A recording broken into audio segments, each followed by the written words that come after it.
नमस्कार दोस्तों, स्वागत है आपका हमारे इस चैनल कबीर ने कहा पर। और आज कबीर दास जी की एक उलट बांसी लेकर मैं आया हूँ। कबीर दास जी की इस उलट बांसी का अर्थ समझने की कोशिश करते हैं। तो कबीर दास जी की वह उलट बांसी है। अंबर बरसे धरती भीजे, यह जाने सब कोई। धरती बरसे अंबर भीजे, बूझे बिरला कोई। कबीर दास जी कहते हैं कि यह धरती जिस पे हम रहते हैं, ये बारिश में भीगती है, पानी भर जाता है, आकाश से पानी बरसता है। यह तो सब कोई जानता है, किसे नहीं पता। लेकिन वो बिरला ही होता है जो ये जानता है कि धरती बरसती है और अंबर आकाश भीगता है। यह जो जान जाए तो ही समझो वो जाना गया है, वो सत्य को जान पाया है, वो कुछ ऐसे रहस्य उजागर कर पाया है जिसे जानने की हम सब की अभिप्सा होती है। तो कबीर दास जी की इस उलट बांसी का अर्थ ये है कि हम सिर्फ लेना ही जानते हैं, देना नहीं जानते। हम चाहते हैं कि हमें सब कुछ मिले, हमें धन मिले, यश मिले, पद प्रतिष्ठा सम्मान सब कुछ हमें मिले। लेकिन हम ये नहीं चाहते कि देना, कि हम किसी को सम्मान दें, कि हम किसी को धन दें, किसी को हम और आगे बढ़ाएं, किसी की मदद करें। लेकिन हम ये नहीं कर सकते, हम सिर्फ लेना जानते हैं। हम शिक्षा लेते हैं, शिक्षा देने की कोशिश नहीं करते। हम कितने ही शिक्षित हो जाएं, ना जाने कितनी ही डिग्रियां हमारे पास हो जाएं, लेकिन हम किसी को शिक्षित करना नहीं जानते। हम धन कमाना जानते हैं, हम बहुत सारा धन इकट्ठा कर लेते हैं, तिजोरियां भर लेते हैं, ना जाने कितने बैंक अकाउंट में हमारा खाता होता है और ना जाने कितना धन उसमें इकट्ठा होता है। हम कितनी प्रॉपर्टियां बना लेते हैं, लेकिन हम किसी को देना नहीं जानते कि किसी के लिए छोटा सा एक आवास बना दें। हम नहीं जानते किसी को थोड़ा सा धन देना कि किसी की मदद हो जाए। हम किसी से सम्मान तो पाना चाहते हैं, लेकिन उसका सम्मान करना नहीं जानते। तो कबीर दास जी कहते हैं, आकाश से पानी बरसता है तो सब कोई जानता है, लेकिन धरती से पानी बरसता है और आकाश भीगता है, ये कौन नहीं जानता है। ये जो जान जाए तो बिरला है। उनका समझाने का मतलब यही है कि हम लेना जानते हैं, देना नहीं जानते। और जिस दिन आप देना जान जाएंगे, उसी दिन आप इस उलट बांसी का अर्थ भी समझ जाएंगे। अब धरती कैसे बरसती है और आकाश कैसे भीगता है, ये आपके मन में जिज्ञासा होगी कि ये कैसे होगा। होता है, बहुत साधारण, बहुत सरल है। आकाश से पानी कैसे बरसता है? जब आपकी धरती का पानी वाष्पीभूत होकर भाप बनकर ऊपर उठता है, तभी तो बादल बनते हैं और बरसता है। तो धरती का जो पानी ऊपर उठता है तो उससे बादल भीगता है। तो उसी को कबीर दास जी कहते हैं, जो ये देख पाया कि धरती का पानी वाष्पीभूत होकर ऊपर उठा और बादल बना, और फिर वही बादल नीचे आके बरस गया। हमारी निगाह तो ऊपर है कि ऊपर से पानी बरसा, लेकिन हमारी निगाह इस पर नहीं कि जो नीचे धरती पर पानी इकट्ठा है, ये भाप बनकर ऊपर उठा और बादल बना। ये हम नहीं जान पाए, ना देखते हैं। इस पे हम कभी गौर ही नहीं करते और ना समझ पाते हैं। समुद्र का पानी, नदियों का पानी, तालाब पोखरों का पानी गर्मियों में जब भीषण गर्मी पड़ती है तो वाष्पीभूत होता है और भाप बन के ऊपर उठता है, और फिर वो बादल बनता है। तब बरसात में वही पानी नीचे बरस जाता है। उस बरसते हुए पानी में हम सभी आनंदित होते हैं और खुशियाँ मनाते हैं। हमारे किसान फसल बोते हैं और सब कहते हैं बारिश हुई, बारिश हुई। उसको हम सब ने देखा और जानते हैं, पहचानते हैं। लेकिन जो वाष्पीभूत पानी होकर ऊपर उठ रहा है, ये कौन देख रहा है? किसने देखा और किसने एहसास किया? कौन खुश हुआ कि नीचे धरती का पानी भाप बनकर ऊपर उठा? उस तपती हुई तप्त गर्मी में, सूरज की कड़क गर्मी में जो पानी भाप बन के ऊपर उठा, वो किसने देखा? किसने उसका एहसास किया? किसके हृदय में वो अनुभव आया? किसके मन में वो उल्लास जगी? कौन खुश हुआ? वो कबीर जैसे ही कोई विरले एकाध लोग ही होते हैं जो आनंदित होते हैं कि वर्षा अब बरसा, धरती बरसी और वो भीग गया अंबर, वो आकाश भीग गया, नीचे का पानी ऊपर उठकर आकाश को भिगा दिया। ये जिसकी दृष्टि होगी, ऐसा सोचने का ढंग होगा, जो ये देख पाएगा वही जीवन के छोटे छोटे अनुभवों को अपने जीवन में उतार पाएगा और सत्य को देख पाएगा। तो कबीर दास जी कहते हैं कि धरती भी देती है, ऐसा नहीं है कि धरती आकाश से पानी ग्रहण करती है। आप देखते हैं बारिश में नदियाँ लबालब भर जाती हैं और हमारे तालाब पोखरों में पानी भर जाता है। हम कहते हैं कितना पानी बरस गया, सब पानी ही पानी हो गया। लेकिन हमारी धरती ये पानी आकाश का लेना ही नहीं जानती, देना भी जानती है। ये गर्मी, भीषण गर्मी में जब तपती है तो अपना पानी को वाष्पीभूत करके ऊपर उठा देती है, दे देती है अंबर को, आकाश को, कि लो, जो तुमने हमें पानी दिया था वर्षा ऋतु में, जो हमने इकट्ठा किया था, संभाल के रखा था, तुम्हें वापस करते हैं हम लेना ही नहीं जानते, हम देना भी जानते हैं। और ये किसने देखा? ये कबीर जैसे लोग ही देख पाते हैं कि उस धरती ने भी आकाश को लौटा दिया उसका पानी। ये होता है लेना भी जानता है और जो देना भी जानता है।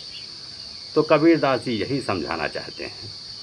उनकी उलट बांसी इसी तरह होती हैं। वो जीवन के सत्य को ऐसे ही देखते हैं जैसे कोई शीर्षासन में आदमी सिर के बल खड़ा हो और दुनिया को देख रहा हो। तो सारी दुनिया इसी तरह है कि सारे आदमी शीर्षासन में ही खड़े इस दुनिया को देखते हैं, उनको सब उल्टा ही दिखता है। उनको सिर्फ यही लगता है कि आकाश से ही पानी बरसता है। उनको सब चीज़ वैसी ही दिखती हैं जैसी है नहीं। इसीलिए कबीर दास जी को भी इस बात को उलट बांसी के रूप में ही कहना पड़ता है, उल्टा कहना ही पड़ता है। तभी आप समझ पाएंगे, तभी आप ध्यान देंगे। सीधे शब्दों में तो आप उसे नकार ही देंगे, सोचेंगे इसमें बात क्या है। अब कबीर दास जी यही तो कहते हैं कि ये धरती भी देती है, अंबर से सिर्फ पानी लेती ही नहीं, देती भी है। और वही जो देती है उसी से वो बादल बनते हैं और फिर वही हमको लौटा दिया जाता है। यही जीवन का चक्र है, यही सृष्टि का नियम है, यही प्रकृति का नियम है, यही ईश्वर की इच्छा है कि जो कुछ भी आपको दिया जाए आप उसे ग्रहण करें, उसका उपयोग करें और फिर उसे अर्पित कर दें, उसे लौटा दें। अपने पास कुछ भी नहीं रहेगा, तुम्हारे पास सिर्फ जीवन की उपयोग वाली चीज़ें ही हैं और सारी चीज़ें तो आपके लिए कोई अर्थ नहीं रखती, आपको उन्हें लौटाना ही पड़ेगा। आपने न जाने कितने ही मकान बना लिए हों, न जाने किन किन शहरों में आपके बंगला खड़े हों, न जाने कितने घर और कितनी गाड़ियां और न जाने कितना पैसा आपके पास हो, आपके मरने के बाद वो सारा किसी काम का नहीं, वो लौट गया, वो इसी धरती पर है, इन्हीं लोगों का है, न जाने उसका कौन उपयोग करेगा। आप सोचते हैं कि मैं या मेरा परिवार ही उसका उपयोग करे, लेकिन ऐसा होता नहीं। आपका परिवार कब तक उसका उपयोग करेगा? कोई और करेगा, क्योंकि वो और आपके परिवार का है ही नहीं, वो इस प्रकृति का है, इस सृष्टि का है, तो इसे ही वह वापस मिल जाता है। कभी हमारे बादशाह शहंशाह दिल्ली में राज करते थे, उनका अपना परिवार कितना बड़ा परिवार था, न जाने कितनी रानियां थीं, न जाने कितने उनके बच्चे थे, लेकिन आज आपको क्या उनके बच्चों का, उनके परिवार के लोगों का एक भी आदमी का नाम याद है? नहीं याद होगा।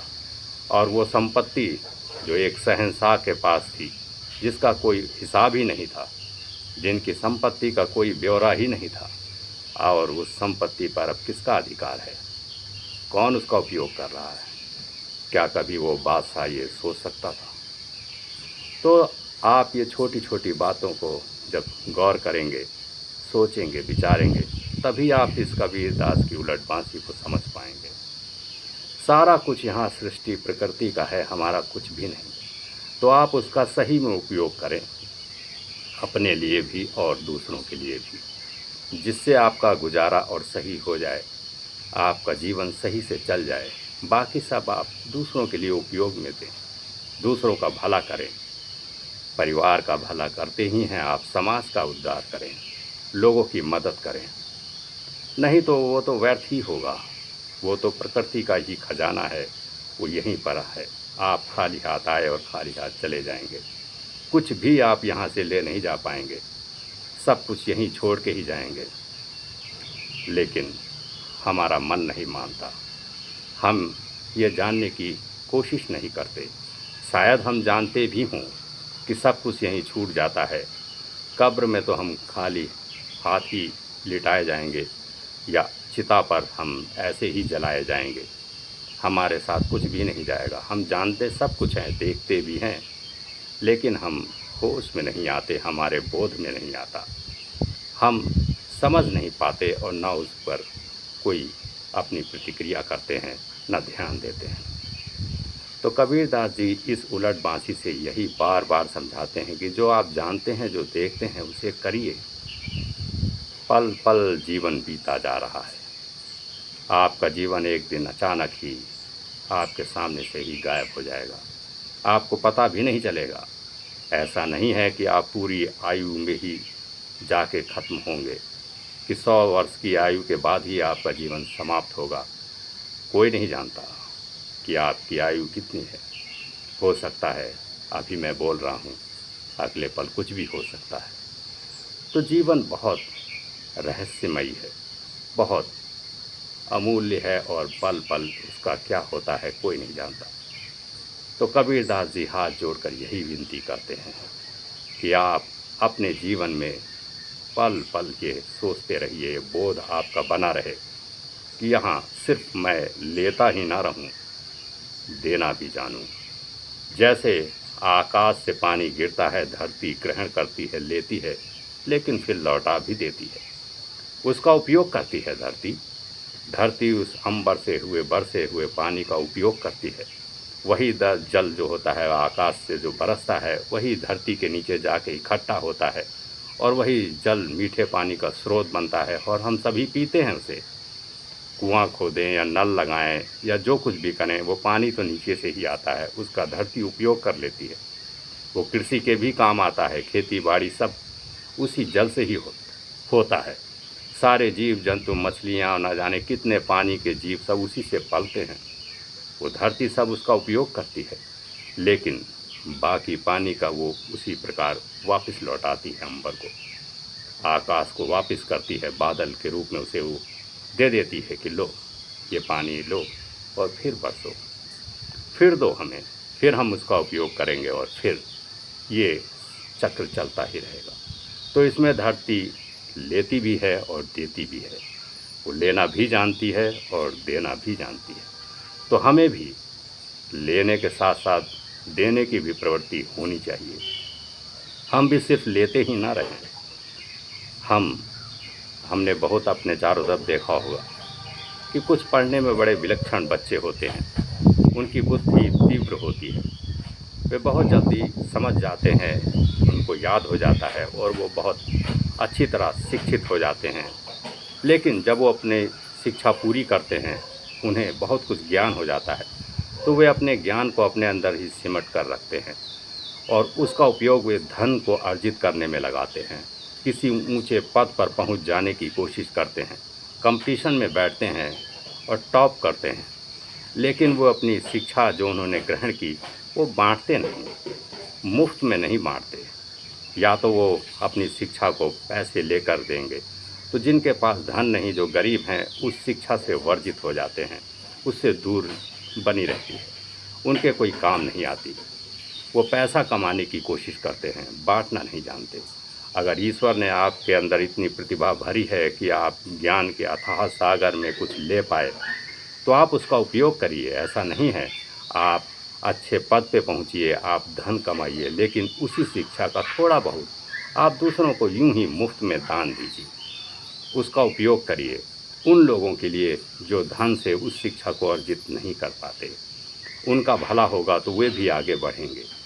प्रकृति यही चाहती है, ईश्वर भी यही चाहता है कि उसका आप कुछ उपयोग यूं ही करें, लोगों के काम आए, वे भी आगे बढ़ेंगे, आपका ही नाम होगा, आपका भी योगदान होगा। लेकिन आप सिर्फ स्वार्थवश अपना ही भला चाहते हैं, और फिर वो कब तक आप चाहेंगे? कितनी आयु है आपकी? आप पूरी शिक्षा शायद 25-30 साल वर्ष की आयु में पूरी कर लेते हैं, फिर नौकरी चाकरी आप 60 वर्ष तक की आयु तक करेंगे, फिर आप रिटायरमेंट लेंगे, और फिर शायद आप बहुत ज़्यादा 100 वर्ष तक जिएंगे। लेकिन ये तो अनंत काल तक सृष्टि चली आ रही है। उसके बाद क्या होगा? क्या आपका शिक्षा जो आपने ली है, जो आपने अर्जित किया है, उसका किसी से भला हुआ? आपने प्रकृति से लिया तो बहुत, प्रकृति ने आपको दिया भी बहुत, दिल खोल के आपको दिया। आपकी प्रतिभा में इतनी आपकी बुद्धि तीक्ष्ण बनाई कि आपको सारा ज्ञान इकट्ठा हुआ। आपने धन बहुत इकट्ठा किया, लेकिन प्रकृति के नियम को आपने क्या माना? ईश्वर की बात को क्या आपने मानी? क्या आपने उसको कुछ थोड़ा भी किसी दूसरे का भला करना चाहा? किसी दूसरे को दिया उसका कुछ थोड़ा भी अंश, यूं ही मुफ्त में, यूं ही सबको कि हाँ ठीक है मेरे पास लबालब है, थोड़ा तुम पिलो, इससे मेरा क्या फ़र्क पड़ जाता है? सागर से कोई एक लोटा जल ले ले तो सागर का जल कम नहीं हो जाता। और अगर किसी ने एक बूंद आपसे ले ली तो उसका तो भला हो गया, उसके लिए तो वो सागर हो जाता है। जिसके पास कुछ नहीं उसके लिए तो एक बूंद भी सागर के समान हो जाती है। और जिसके पास सागर है उसके लिए क्या है? किसी ने एक लोटा एक बूंद ले ली तो क्या फ़र्क पड़ा? कुछ जान ही नहीं पाएगा वो कि कुछ कम हुआ। तो धरती से जो पानी इकट्ठा हुआ उसने अंबर को लौटा दिया। तो ये देखना है, कबीर दास की उलट बांसी में बस यही समझने की कोशिश करिए कि उसको देखने की कोशिश करिए जो छूटा जा रहा है, उसे नहीं जो सब देख रहे हैं। उसे देखिए जो बहुत कुछ अनजाना है और बहुत कुछ रहस्यमय है। उससे पर्दा उठाइए और जानने की कोशिश करिए। जीवन बड़ा गहरा है, जीवन के अर्थ बड़े गहरे हैं। इनको देखने के लिए आपके भीतर कबीर जैसी ही सुरति होनी चाहिए। सुरति का अर्थ होता है बोध, ध्यान। किसी चीज़, जिस चीज़ पर आपका सारा ध्यान सिर्फ भौतिक चीज़ों पर भी नहीं हो। अगर आपका सारा ध्यान सिर्फ भौतिक वस्तुओं पर होगा, ये धन, ये पद, ये प्रतिष्ठा, ये मकान, ये दुकान, ये व्यापार, ये गाड़ी, ये बंगला, अगर इन्हीं भौतिक वस्तुओं पर आपका ध्यान होगा तो सिर्फ आप लेना ही जानेंगे, देना नहीं जान पाएंगे। अगर आपका ध्यान थोड़ा भीतरी जाएगा, थोड़ा अपने अंदर आप प्रवेश करेंगे, थोड़ा आपको ये बोध होना शुरू होगा कि आखिर मैं हूँ क्या सिर्फ एक हान मांस का आदमी हूँ या कुछ और? आखिर मेरे जीवन का अर्थ क्या है? किसने बनाकर भेजा है और कौन ये बनाता चला जा रहा है? क्यों उसने मुझे इतनी प्रतिभा दी और दूसरे को इतना कुछ नहीं दिया? कैसे ये सृष्टि चल रही है? कौन है ईश्वर? कैसा है ये? नियति क्या है? ये जीवन चक्र क्या है? थोड़ा आप जब अपने भीतर झांकेंगे तो आपको सब कुछ धीरे धीरे एक एक चीज़ स्पष्ट होती दिखाई देगी। और जब स्पष्ट होकर दिखाई देनी शुरू होगी तब आप बाहर की वस्तुओं से और भीतर के अपने ज्ञान से एक संबंध बना पाएंगे। और तब आपके भीतर वो सुरति उतरेगी जो कबीर को हुई। तब आपको ये बोध होगा और होश जगेगा कि बहुत कुछ था जो मैंने बाहर से तो पाया, मैंने लिया, अपनी मुट्ठी में बंद किया, लेकिन भीतर के उस रहस्य को नहीं जान पाया जिसका जीवन का सबसे महत्वपूर्ण बिंदु था, जो रहस्यमय था, जो जानने योग्य था। कहते हैं सिकंदर ने सारी दुनिया फतेह करने की सोची, विचार किया और आधी दुनिया तो उन्हें फतेह ही कर ली, जीत लिया था उसने। और अंत में क्या हुआ आप सभी जानते हैं।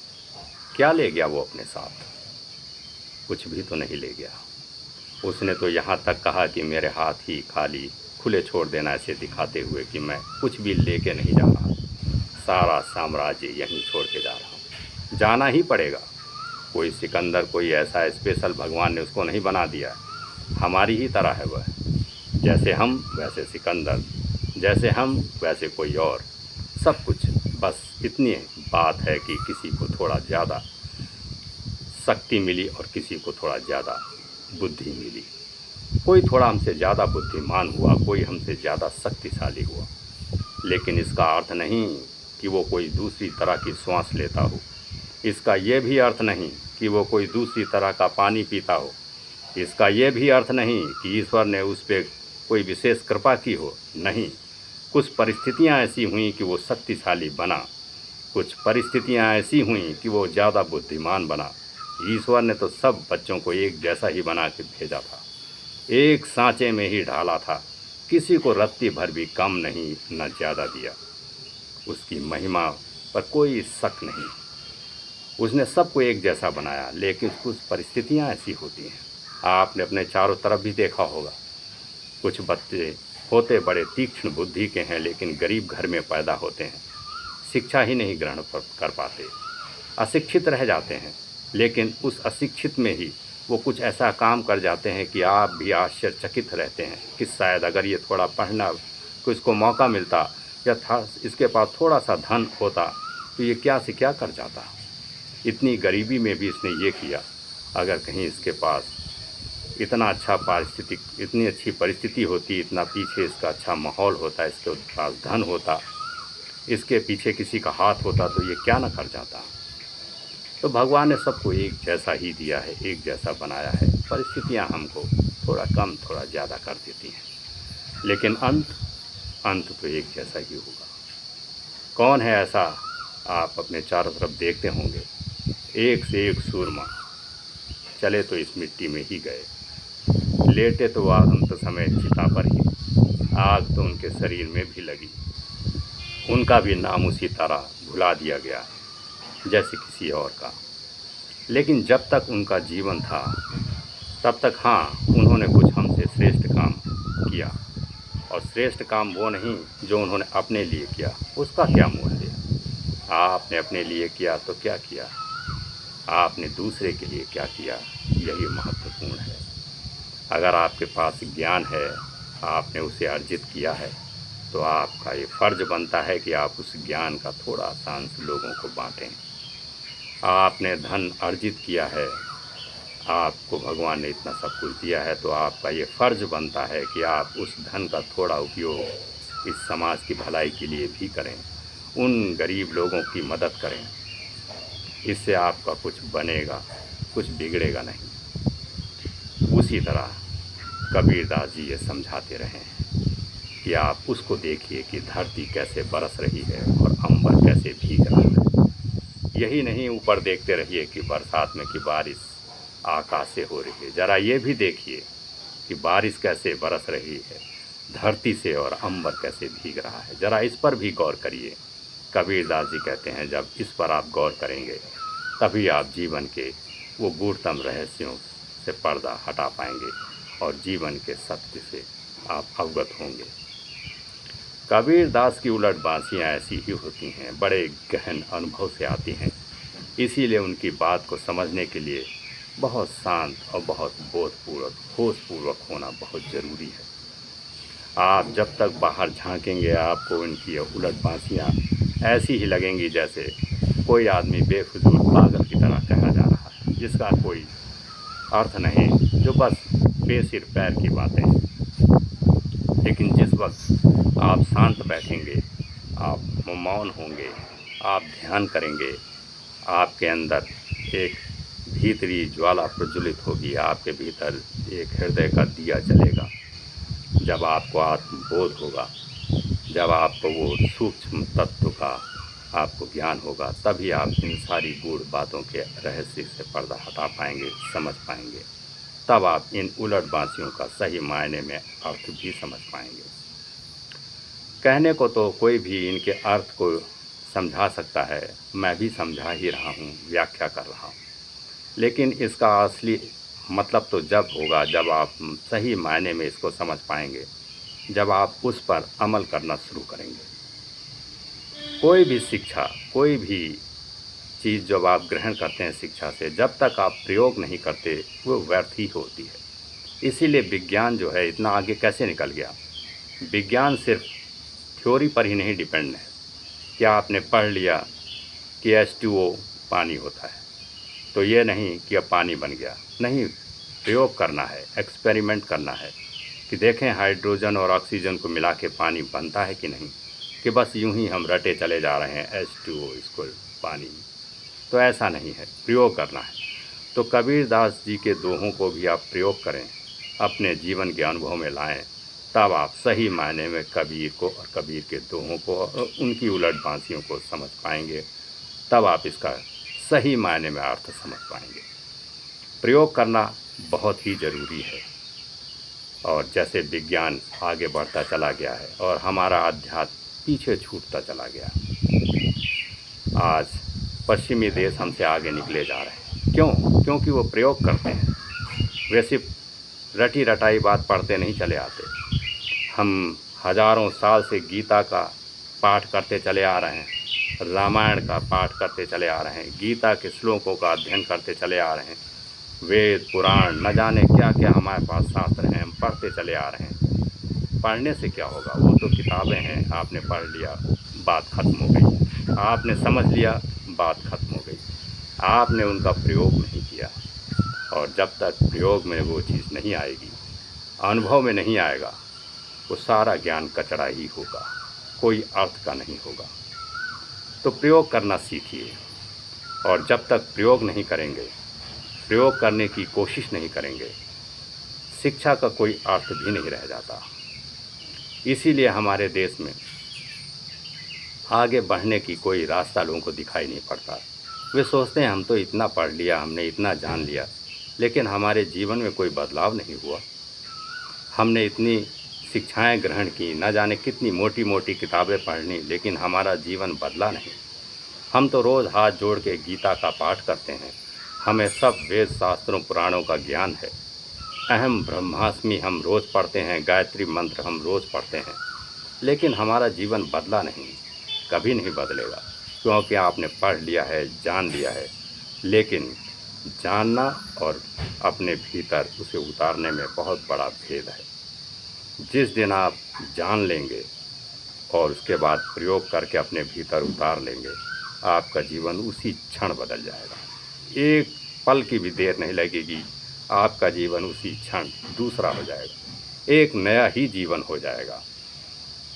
तो कबीरदास जी सभी से हाथ जोड़ के प्रार्थना करते हैं कि आप शिक्षा ही नहीं ग्रहण करिए, आप सीखिए और अपने जीवन में उतारिए, प्रयोग करिए। कोई कठिन बात नहीं है। अब आपको उदाहरण के रूप में एक चीज़ बताना चाहता हूँ। जैसे हम पढ़ते आए हैं कि सदा सत्य बोलना चाहिए, सत्य ही ईश्वर है, सत्य ही ईश्वर है। हम जानते हैं, मानते हैं और इसको पढ़ते हैं, सब कुछ है, लेकिन जीवन में क्या उतारते हैं? आप अपने ऊपर देखिए, आप खुद सोचिए, क्या आपने इसको अपने जीवन में उतारने की कभी कोशिश की? कभी आप एक आध बार सोचते हैं, लेकिन तुरंत आपका ध्यान हटता है और आप दूसरे ही पल झूठ बोलना शुरू कर देते हैं। आप करके देखिए। मैं कहता हूँ आप सिर्फ एक दिन लीजिए और ये प्रण करिए कि आज मुझे सच बोलना है, झूठ नहीं बोलना। आपके लिए बहुत कठिन हो जाएगा, क्योंकि आप झूठ बोलने के आदी हैं, लेकिन आप पढ़ते हैं और जानते हैं कि सच बोलना चाहिए, सच ही ईश्वर है। ईश्वर को आप मानते हैं, आप ईश्वर के भक्त हैं, ईश्वर को जानना चाहते हैं और ये भी जानते हैं कि सत्य ही ईश्वर है, लेकिन सत्य को जीवन में उतारना कितना कठिन है, कितना मुश्किल है कि एक दिन भी, एक दिन की क्या बात, एक घंटे के लिए भी लोगों के लिए बड़ा मुश्किल होता है सच बोलना।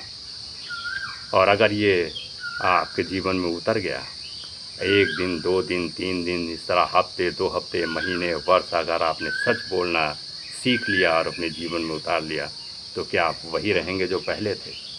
आपका जीवन तो उसी दिन बदल जाएगा जिस दिन आपने सिर्फ 1 घंटे के लिए सच बोला था। आप सोचेंगे कितना, कैसा अपूर्व आनंद, क्या मिला मुझे, कैसे जीवन परिवर्तित हुआ, आपको खुद आभास हो जाएगा। ये होती एक छोटी सी बात को जीवन में उतारने की। लेकिन हम तो बस रटी रटाई बात याद करते हैं और पंडित पुरोहितों से और न जाने कितने ज्ञानी बाबाओं के चक्कर में घूमते हैं, उनके आगे हाथ जोड़े रहते हैं कि बाबा कृपा करो, हमारा दुख हरो। तो दुख आपका वो कैसे हारेंगे? उनके पास अपना ही इतना दुख है कि वही उसे कम कर लें तो बहुत बड़ी बात है। कोई भी बाबा जो आपको गुमराह करता है, आपसे कहता है कि ठीक है ये करो, तुम खुश हो गए, तुम्हारे सारे दुख दूर होंगे, कैसे हो सकता है? दूसरे के दुख कोई नहीं हर सकता, आप अपने ही दुख दूर कर सकते हैं, दूसरा कोई नहीं। और वो दुख जब ही दूर होगा जब आप अपने भीतर छोटी छोटी जो बातें हैं, जो गूढ़तम बातें हैं, उनका अपने जीवन में उतारना शुरू करेंगे। तब तब आपका ये दुख दूर होगा। और यही कबीरदास जी ना जाने कितने वर्षों से समझाते चले आ रहे हैं, इसी उलट बांसियों के रूप में। कबीरदास जी का तो मैं एक उदाहरण देता हूँ। जितने भी हमारे यहाँ प्रतिभावान लोग व्यक्ति हुए हैं, चाहे वो कृष्ण हो, चाहे बुद्ध हो, चाहे राम हो, चाहे जो हों, शंकराचार्य हों, उन सब ने ही गूढ़तम बातें कही हैं और उसे जीवन में उतारने के लिए भी कहा है। रामायण हम पढ़ के राम का चरित्र जान लेते हैं, लेकिन रामायण राम का चरित्र क्या जीवन में उतारते हैं? कौन है अपने भाइयों के लिए क्या कुछ करता है? क्या राम जैसे आप करेंगे? कौन है जो प्रतिज्ञा के लिए अपनी जान भी दे दे? कौन करेगा? जो राम का भक्त है, जो नियमित रामायण का पाठ कराता है, आप उसके यहाँ जाके देखिए कि रामायण की भगवान राम की कितनी बातों को उसने अपने जीवन में उतारा है। आप एक भी बात नहीं पाएंगे जो उसने जीवन में उतारा, सिवाय इसके कि वो राम की पूजा करता है, मंदिर में भगवान राम का दर्शन करता है, लोगों को थोड़ा बहुत दान पुण्य करा देता है, रामायण का घर में पाठ करा देता है, लेकिन राम का चरित्र जीवन में उसने उतारा ही नहीं। तो जीवन बदलेगा कैसे और राम की कृपा बरसेगी कैसे? कभी नहीं, असंभव है ये। आप लाख पूजा पाठ कराइए, लेकिन आपने उनकी शिक्षा मानी ही नहीं, अपने जीवन में उतारी ही नहीं, तो आपका उसका रत्ती भर भी फ़ायदा नहीं होगा। सब बेकार है, सब कुछ भी आपको उसका मतलब कोई भी अर्थ नहीं, जब तक आप जीवन में नहीं उतारेंगे। और रामायण भगवान राम के सब चरित्रों को तो कोई भी विरला पुरुष कोई भी नहीं उतार पाएगा, लेकिन एक छोटी सी कोई बात भगवान राम के चरित्र की आप पकड़ के चलिए और अपने जीवन में उतार के देखिए, तब आपको पता चलेगा कि वो राम क्या है। तब आपको समझ में आएगा कि मंदिर तो यूं ही है, भगवान राम तो हमारे भीतर विराजमान है। उनकी एक बात ही आपने बिठा ली तो राम के दर्शन उसी क्षण होंगे आपको। फिर आपके मंदिर आपको जाना नहीं पड़ेगा, फिर आपको रामायण का पाठ कराना नहीं पड़ेगा। आपके भीतर राम सदा बसे रहेंगे, आपको उसकी झलक मिलती रहेगी। ज़रा उनकी एक बात को आप अपने जीवन में उतारिए। गीता पढ़ने से कोई फ़ायदा नहीं, गीता के एक श्लोक को अपने जीवन में उतार के देखिए, उनकी बात को अपने जीवन में लागू करके देखिए, तब उसका असर देखिए, तब फिर आपको ज्ञान होगा, बोध होगा, और तब आपका जीवन बदलेगा।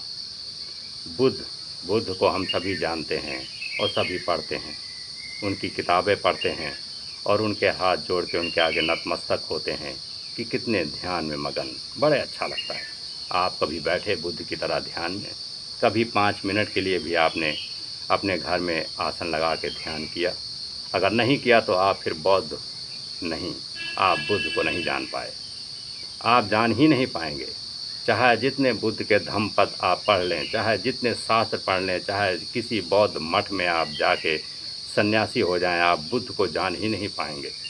बुद्ध को जानने के लिए आपको उनकी तरह ध्यान में उतरना ही पड़ेगा। उसी तरह कबीर हैं। कबीर को जानने के लिए सिर्फ यूँ नहीं कि दोहे पढ़ लिए, उलट बांसियाँ पढ़ लीं, साखियाँ पढ़ लीं, भजन गा लिया, कीर्तन गा लिया, नहीं। उनको जानने के लिए उनके दोहों या उनकी उलट बांसियों को किसी एक को ले लीजिए और अपने जीवन में उतार कर देखिए।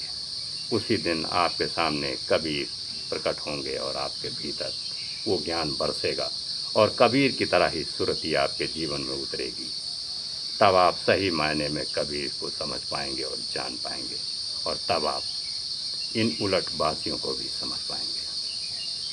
तो दोस्तों, बस आज इतना ही, क्योंकि ये वीडियो बहुत लंबा है और बातों का कोई अंत नहीं, इसकी व्याख्या बहुत लंबी होती चली जाएगी। तो फिर अगले वीडियो में मैं फिर आऊँगा। आपने अपना कीमती समय दिया, इसके लिए मैं बहुत आपका आभारी हूँ। आपको बहुत बहुत धन्यवाद। और हाँ, इस वीडियो को अगर आप लाइक, शेयर और सब्सक्राइब करेंगे तो इससे मुझे और हौसला मिलेगा और अच्छे वीडियो डालेगा। आपको बहुत बहुत धन्यवाद। प्रणाम।